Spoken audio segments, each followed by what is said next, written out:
बिस्मिल्लाहिर्रहमानिर्रहीम इय्याका नअबुदु व इय्याका नस्तईन। अस्सलाम वालेकुम रहमतुल्लाहि व बरकातहू। नाज़रीन, उम्मीद करता हूँ आप सब खैरियत से होंगे और आपका रमज़ान अच्छा गुजरा होगा और आप अपने घरों में महफूज होंगे। आज है 26 अप्रैल, साल है 2021। आज की इस वीडियो में आपके साथ दो स्टोरीज डिस्कस की जाएंगी। पहली स्टोरी होगी कि मरियम नवाज ने हथियार डाल दिए हैं और दूसरी स्टोरी ये होगी कि पाकिस्तान में मुकम्मल लॉकडाउन कब से होगा, हुकूमत क्या करने जा रही है और हुकूमत का आखिरी फैसला क्या है। तमाम तर चीज़ें आपके साथ इस वीडियो में डिस्कस की जाएंगी।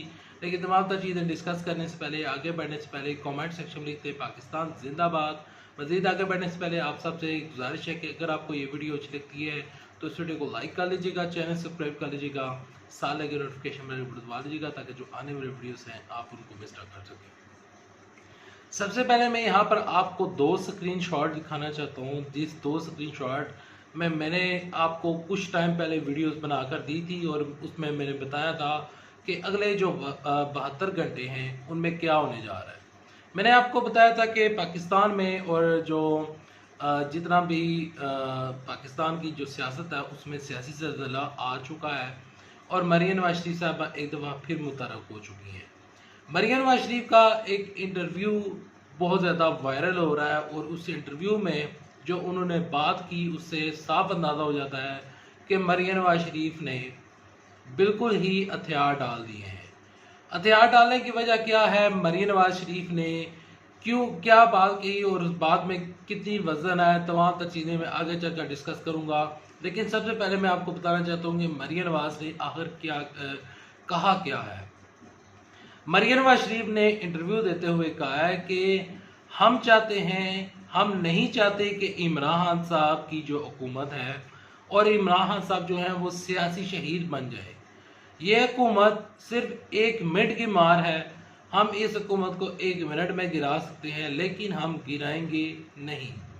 पहले मरियम नवाज शरीफ साहबा कहती थी कि आर होगा या पार होगा, इमरान खान साहब तुम सेलेक्टेड हो, तुम्हें जाना पड़ेगा। सेलेक्टर्स को चाहिए कि वो इस फैसले को देखें कि उन्होंने इसको क्यों सेलेक्ट किया।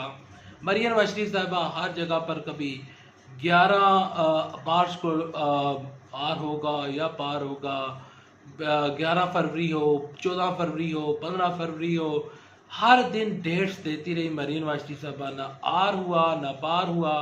फिर सेनेट क्या इलेक्शन आ गया, फिर कहती थी कि आज आर हो जाएगा, आज पार हो जाएगा, इमरान खान साहब की हुकूमत गिर जाएगी। लेकिन मरियम नवाज शरीफ को इतना बड़ा यू टर्न लेने की आखिर उनको क्यों उनको कौन सी ऐसी मजबूरी आन पड़ी है। अब मैं तमाम तर चीज़ें, वो चीज़ें जो मीडिया आपको नहीं बता रहा वो डिस्कस करूँगा। मरियम नवाज शरीफ साहबा की सियासत अब ख़त्म होती हुई नज़र आ रही है। मरियम नवाज शरीफ साहबा को जितने मीडिया ने उनको प्रायोरिटी दी, जितना उनकी मीडिया ने उनको तवज्जो दी, वो इस तवज्जो की लायक नहीं थी। मरियम नवाज शरीफ साहबा जो कि सियासत में उनको किसी किस्म का कुछ भी नहीं पता, वो सियासत में आ गई थी और सियासत में आने के बाद वो खुद को वज़ीर-ए-आज़म समझ रही थी। देखिए, मरियम नवाज शरीफ साहबा एक तरफ कहती हैं और मरियम नवाज शरीफ की जितने भी तर्जुमान हैं, हिना परवेज़ भट्ट हो गई, इसके अलावा उस्मा बुखारी हो गई, शाहिद खान अब्बासी हो गए, ये जितना भी पैनल है वो कहता है कि मरियम नवाज शरीफ साहबा नेक्स्ट प्राइम मिनिस्टर होंगी। लेकिन मरियम नवाज शरीफ साहबा शहबाज शरीफ के पास जाती हैं और मिलने के बाद कहती हैं कि शहबाज शरीफ साहब जो हैं वो हमने उनको पाकिस्तान का नेक्स्ट प्राइम मिनिस्टर बनाने की कोशिश की थी और हम चाहते थे कि ये नेक्स्ट प्राइम मिनिस्टर बने। मैं आपको अब ये बताना चाहता हूँ कि मरियम नवाज शरीफ साहबा ने ये बयान क्यों जारी किया। शहबाज शरीफ की रिहाई होती है, शहबाज शरीफ की रिहाई के ऊपर मरियम नवाज शरीफ साहबा उनको लेने नहीं जाती। ना सिर्फ मरियम नवाज शरीफ साहबा बल्कि इनकी जो मरकजी की आदत है, साबिक वज़ीर-ए-आज़म शाहिद खान अब्बासी, वो भी उनको जेल से लेने के लिए नहीं गए। सिर्फ और सिर्फ मरियम औरंगज़ेब गई थी, वो भी मेरे हाल में शहबाज शरीफ ने कहा था कि आप आ जाए और मरियम नवाज शरीफ साहबा ने जब वहाँ पर नहीं गई और हुआ ये कि मरियम नवाज शरीफ साहबा ने ये कहना शुरू कर दिया कि मुल्क में कोरोना वायरस है और तमाम तर चीज़ें हैं और लॉकडाउन का जो लॉकडाउन लगा हुआ है, कई जगह पर स्मार्ट लॉकडाउन है, कहीं किसी जगह पे क्या चीज़ है।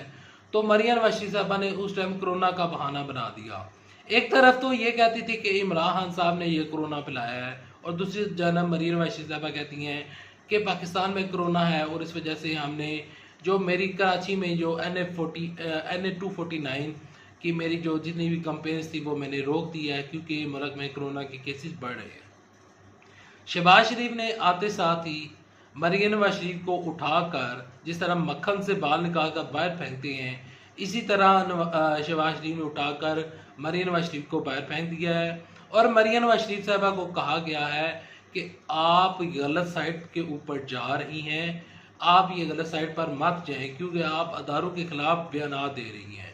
यहाँ पर मरियम नवाज शरीफ के जितने भी वर्कर कन्वेंशन हुए, वहाँ पर पाकिस्तान फ़ौज मुखालफ नारे लगे, पाकिस्तान के अदलिया के खिलाफ नारे लगाए गए, पाकिस्तान के जितने भी अदारे हैं उनके खिलाफ बातें की गई, हर जगह पर ये बातें होती रही। लेकिन अब मरियम नवाज शरीफ साहबा तमाम तर बातें करने के बाद, आर या पार करने के बाद, और ये तमाम बातों से फिरने के बाद अब मरियम नवाज शरीफ साहबा कहती हैं कि इमरान खान साहब की हुकूमत को 5 साल मुकम्मल करना चाहिए। और ये इस वजह से नहीं कह रही कि वो इमरान खान साहब को सियासी से शहीद नहीं करवाना चाहती, बल्कि उनके हाथ में कुछ भी नहीं है, वो कुछ करने के लायक थे ही नहीं। उन्होंने पीपल्स पार्टी को मिलाया, लेकिन पीपल्स पार्टी ने उनका साथ नहीं दिया। अब बढ़ते हैं दूसरी खबर की जानब। दूसरी खबर यह है कि मुल्क में, पाकिस्तान में, इंडिया में और जो हमारे जो नेबर कंट्रीज़ हैं, वहाँ पर कोरोना के जो वायरस है, कोरोना वायरस के जो केसेस हैं, जो सस्पेक्टेड केसेस हैं और जो जितने भी केसेस हैं, उनकी तादाद काफ़ी ज़्यादा बढ़ रही है। और इस वजह से हुकूमत ने, पाकिस्तान की जो हुकूमत है, उसने लॉकडाउन का फ़ैसला किया है। जो डॉक्टर फैसल हैं, उन्होंने बाकायदा तौर पर प्रेस रिलीज़ की है, और उस प्रेस रिलीज़ में उन्होंने कहा है कि मुल्क में हम 10 दिन का लॉकडाउन लगा सकते हैं, और वो मुकम्मल लॉकडाउन होगा, वो स्मार्ट लॉकडाउन नहीं होगा। 10 दिन का लॉकडाउन होने जा रहा है। और जो मेरे पास जो ज़राए से खबरें मुझे मौसूल हो रही हैं, उसके मुताबिक 20-21 रमज़ान से लेकर जो ईद के तकरीबन 2-3 दिन हैं, वहाँ पर लॉकडाउन रहेगा और ये तमाम चीज़ें होंगी। तो क्योंकि ईद के जो आखिरी दिन हैं, बल्कि मैं अभी भी देख रहा हूँ कि जो बाज़ार है, जो गलियाँ हैं, जो छोटी छोटी गलियाँ हैं, वहाँ पर लोगों की जो तादाद है वो इतना ज़्यादा रश लगा हुआ है, और वो ईद की शॉपिंग पे लगे हुए हैं। प्यारे पाकिस्तानियों, ये जो ज़िंदगी है, और ये मेरे मौजूद नाज़रीन जो मेरी वीडियो देख रहे हैं, उनको मैं पैगाम देना चाहता हूँ कि स्टे होम, से स्टे सेफ, स्टे होम। अगर आप अपने आप को महफूज रखना चाहते हैं तो अपने घरों में मैसूर हो जाएं, अपने घरों में महदूद हो जाए, क्योंकि अगर आप अपने घरों में रहेंगे तो आप अपने आप को बचाएंगे। अगर आप अपने आप को बचाएंगे तो आप अपने साथ जो 10 बंदे जिनके साथ को आप वायरस लगा सकते हैं, खुदा न खास्ता आप उन लोगों को भी बचा सकते हैं।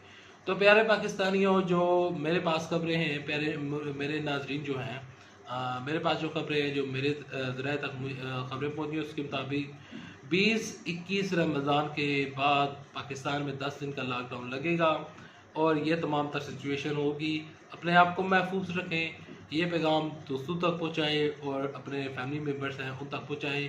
अगर ये वीडियो अच्छी लगती है तो इस वीडियो को लाइक कर दीजिएगा, इस वीडियो को दोस्तों के साथ शेयर कर दीजिएगा। नेक्स्ट वीडियो तक लीजिए इजाज़त। अल्लाह हाफिज़। पाकिस्तान जिंदाबाद, पाकिस्तान खुश।